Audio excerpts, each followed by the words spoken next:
I'm wicked. I don't applaud people just for showing up. They have to do stuff.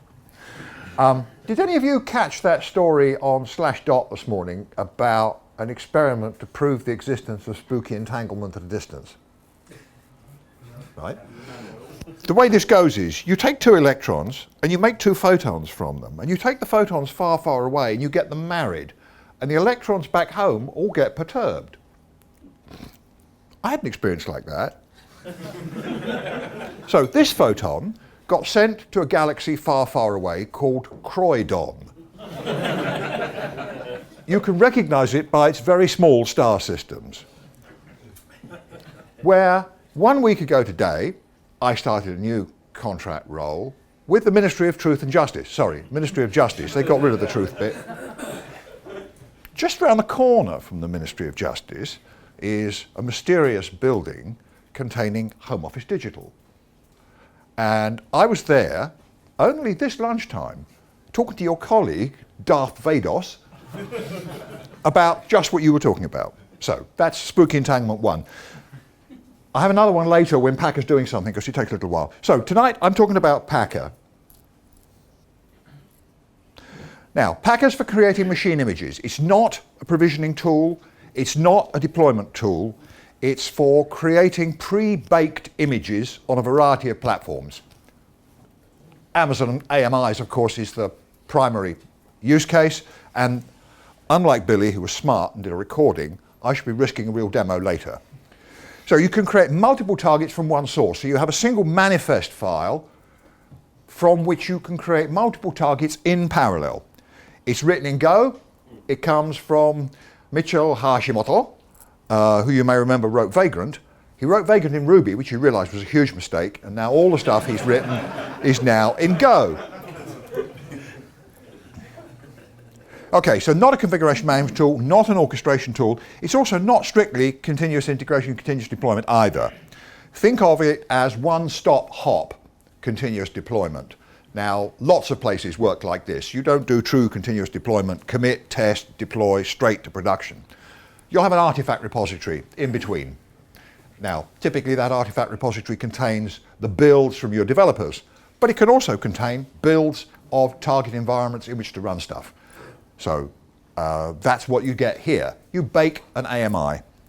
So automated builds of deployable artifacts stored in a repository from which deployments are made. And who does real CD anyway? Anyone here claim to do real Jez and Dave Roadshow CD all the way through from start to finish? No, I thought not. And you know, it is for most of us still a galaxy far, far away in the future. So, typical process. You start an instance of the target system. Your manifest file contains commands to do stuff, to load packages, to tweak configurations, and you can upload files from the machine you're running Packer on, and you then either register, in the case of something like AWS, you register the AMI and it's stored on Amazon, or if you're doing Docker, then the result is made locally, and you terminate the transient instance. And then you launch running instances from that pre-configured AMI, or in the case of Docker, you import the tar build deliverable into Docker to make an image and then launch a container from that. Think of it as creating artifacts for your build repository, just so. Now, it'll do a lot of things, not just Amazon and Docker. You can make stuff for VMware, VMX, VDMX, OVFs for VirtualBox, snapshots for DigitalOcean. I read somewhere earlier in the year that DigitalOcean is supposed to be more popular than Amazon now, but I don't see it. That was just made up by their marketing department, I guess. Snapshots for Docker, snapshots for Google Compute Engine, images for OpenStack, export virtual machines to Parallels. I know nothing about Parallels, so there we are. KVM or Zen. So you can do stuff to run bare on the hypervisor. And you can extend it writing your own plugins. This is a bit of a work in progress in Docker. And of course you've got to write your plugins in Go. Now, how you provision that temporary instance. You can do the simple stuff with shell, and to be honest, that's mostly what I use because I tend to work places and leave stuff behind for other people to look after, so I try to keep it as simple as possible. You can do file uploads and a directory upload. Watch out, the earlier versions of Packer had a bug where if you specified a symlink as a directory target, it obligingly created a file of the length of the symlink, as opposed to uploading the directory the symlink pointed to. PowerShell, know nothing about Windows or PowerShell, but you can do stuff with that. Ansible, you upload the playbooks to target system, so that's running Ansible in pull mode rather than the traditional push mode. Chef, yuck. Chef Solo, both Chef provisioners will install Chef for you, and then you have to clean up afterwards. Puppet, okay, slightly less yucky, but not great either. Run in master list or server mode, but you have to install the bloody Puppet yourself first using shell provisioning of some sort. Salt, whatever happened to Salt? Salt came out and was kind of the great white hope, and then it's kind of sort of sunk without trace, hasn't it? Everyone I know is either using Ansible or is trying to get onto Ansible and get off Chef and Puppet. More Windows stuff. Windows restart, reboot, wait and hope. Yes, custom provisioning. You can write custom provisioners in Go, and it's cool because they run as separate applications, isolating your dependencies. And you can have Go's nice concurrency stuff with them talking via Go interfaces. Okay, so manifest files are JSON. Here's an example. What I've done here is these are some snippets from a longer one that I'm going to run as my scary demo shortly, which is making an Ubuntu instance on Amazon with Nginx, and because I'm an old Perl hacker at heart, Starman, which is the Perl application server. So you specify a builder.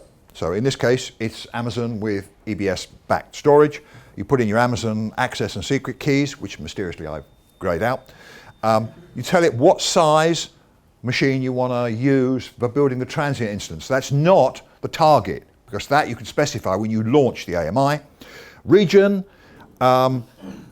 irritatingly, for reasons I truly don't understand, Amazon insists on having different source AMIs depending on which region you're in. Why, I don't know, so you have to put the right one in there, and that's bog standard Ubuntu 14.04 LTS. Then you give your target image a name, and you can put tags on it, so if you've got a huge list of these things, you can find them and filter them by that later. So here's an example of simple provisioning. You have to put this in first, make the thing have a snooze for 30 seconds, or otherwise if you try running commands without the instance being quite ready, it doesn't quite work. And then it's just normal stuff that you would do manually. But this way, it's repeatable and you don't make mistakes and so on. And then having uploaded, here's how you do uploads. You specify a file type and a source. And the source can either be a file, or it can be a directory, or with the newer versions with the fixed bug, it can be a symlink for a directory. And then having uploaded the files, you go back into the shell provisioner and you do stuff with them. You install them, you move them around, you rename them, make directories, restart Nginx to take notice of the new configuration and stuff like that. Okay, demo time. Command tab. Yes. Okay. So here's the directory where you've got your. That's going to be very small for the people at the back. How do we do that? So I'm going to mess up when I go back to the slides probably. But. Bigger. Okay. Maybe we can move it up a bit as well. This thing was misbehaving earlier. I'm terrified of pressing anything. Okay, so now that's right at the end. So here's your manifest file, the JSON file. There's the bottom of it, right? So you've got some files to upload, like you might want to upload your public keys so that you don't have to rely only on the Amazon key pairs for SSH into it. We can't see it all.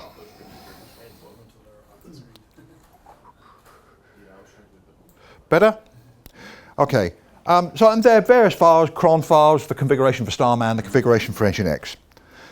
Yeah. So now to avoid typing mistakes, wearing glasses and small keyboard, I've cheated and I've just done a little shell file to build this, which just runs packer build and the name of this JSON file. Now work, please. So here we go. Now when you're running more than one build at the same time, it's cute because the stuff comes out in different colors, so you can see which build is speaking to the screen. Now all it's doing is it's firing up a temporary Amazon EC2 instance, waiting for it to start, and then connecting into it, uploads your shell commands as a temporary file, which it then runs. If you've specified files to be uploaded, it uploads those, and then you go back into the shell provisioner, do stuff with the files, and then you finish, and when it finishes, Packer registers the AMI for you. Now, depending on whether Amazon's having a senior moment tonight or not, that can take a while. So we can do the other spooky entanglement joke now, which is Yonder and Beyond and Prism are somehow spookily entangled as well. And the spooky entanglement extends to this photon also, because last summer I was working for Beyond on Labara's website, and now I'm working at the Ministry of Justice in a great job, which Jack got me. So, thanks to Jack. Okay, so you're waiting for SSH to become available. It looks like Amazon's being a little slow tonight. Once this starts running, it won't take too long. So you're doing the 30-second wait because depending on what commands you've put first in your shell provisioner, sometimes they may or may not work, and I found the only reliable way to do it was just to start with sleep 30, which is a bit irritating when you're running a demo, but there we are. So here it's doing, this is just apt get, install stuff, installing things, and it's finished. That's installed Nginx, configured Nginx, installed Starman and PSGI, Plaque in other words, and a shed load of Perl libraries to make that work. And then when you're finished, you'll get back an AMI number. That's the local result of the build, and that's the number of the AMI that you want to create an instance from on AWS. There it is. Yeah? Now, somehow I have to get over to my browser to get to AWS console.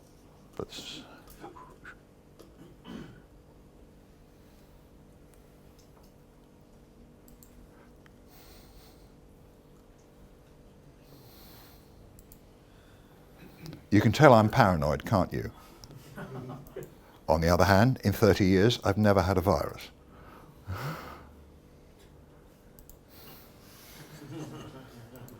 And now it'll work. So, AMIs. There's my AMI. F894. No, those instances, sorry. Collapsed. What? You press the plus sign beside images. Just down a bit below.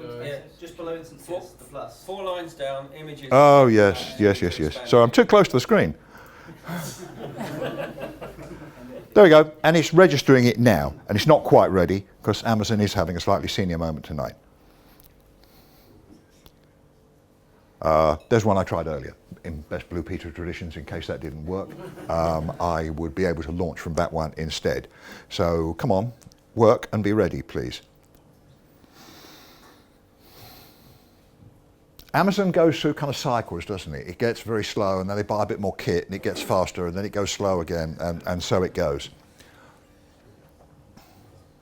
Come on. In the US, you are in their principal work time at the moment. Yeah. Yeah, it's Netflix, isn't it? Netflix is what rumoured to kill Amazon really badly. 2 o'clock in the afternoon. Now, the question is, do we wait or do we cheat and use the one I made earlier? Cheat. Cheat? Okay. We'll believe you. Just said it was finished. See, it's terminating the packer. That's the temporary instance. Yeah, there. Yeah.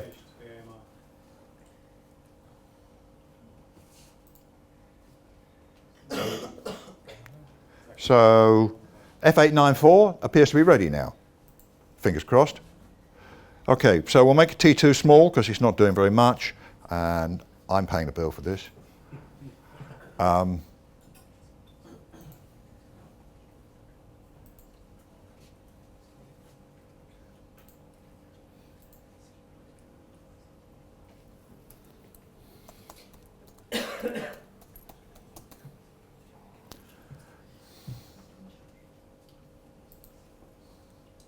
you baked your application into this?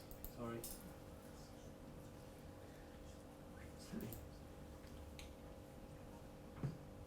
Oh wait. It's got Starman. Okay, Starman the application. Isn't just a name person. Okay. Sorry, I was having to concentrate, you know. I can only do one thing at a time. Well, I'll just handle all your questions. Okay.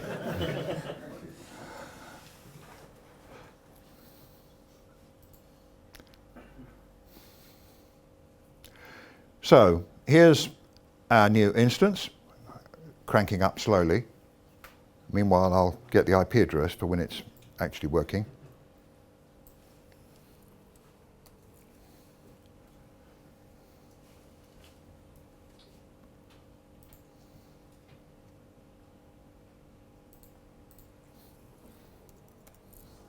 No.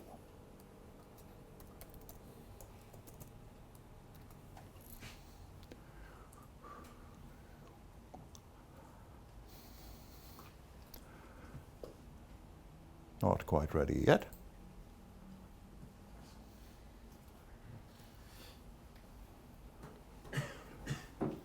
It is slow tonight, isn't it? Okay, while that's doing, we'll go back to the slides and make a little progress.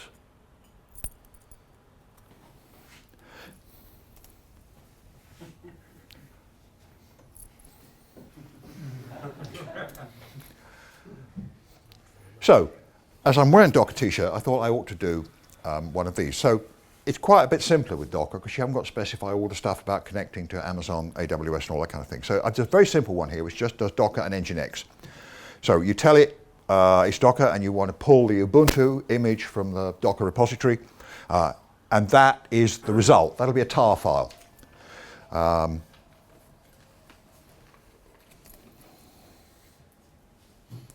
Make a tarball, import it into Docker, fire it up. Well, let's go back to this and see if this is now working. There we are. Hey.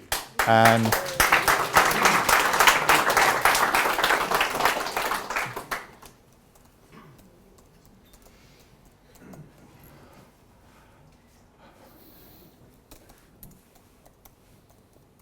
because part of the provisioning included HT password authentication. So that is a Starman, a very simple Starman Perl script that's just dumping the CGI environment variables.